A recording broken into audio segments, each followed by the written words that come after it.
Chapter 48 of American History Stories, Volume 2. This recording is in the public domain.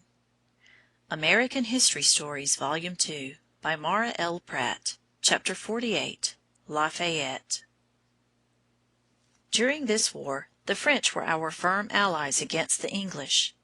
One Frenchman, Marquis de Lafayette, was so much in sympathy with us that, nobleman that he was, he left his home and his country to join our army and fight for our cause.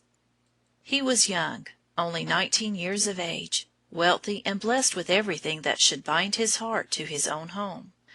But so great was his sympathy with the struggling colonies that he was willing to give up all and come to America.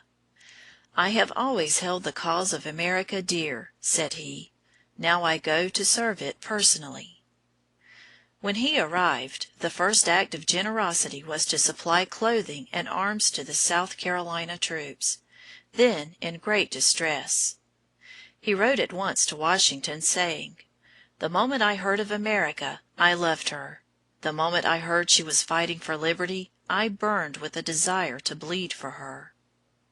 Lafayette was so long in this country, and so much heart and soul with us in our fight for independence, that whenever he referred to the Revolution after his return to France, he spoke of himself as an American.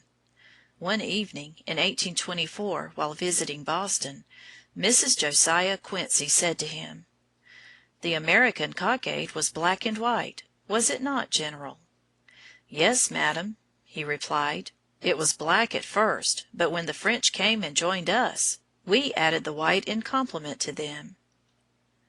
At the siege of Yorktown, in the attack which hastened to surrender Cornwallis, Lafayette and his American division captured one redoubt some minutes before the French carried the redoubt which they commanded.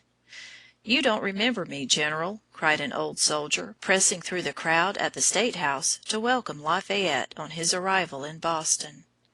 The General looked at him keenly, holding the hand of the old man, who added, "I was close to you when we stormed our redoubt at Yorktown. I was just behind Captain Smith. You remember Captain Smith? He was shot through the head just as he mounted the redoubt."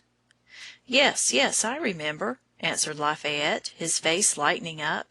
"Poor Captain Smith! But we beat the French! We beat the French!" At the surrender of Cornwallis, the American troops were drawn up on the right and the French troops on the left of the road, along which the British army marched in solemn silence. Lafayette, noticing that the English soldiers looked only at the Frenchmen on the left, and ignored the American light infantry, the pride of his heart, and being determined to bring their eyes to the right, ordered the band to strike up "Yankee Doodle." "Then," said he, narrating the story, "they did look at us, but were not very well pleased." Chapter 49.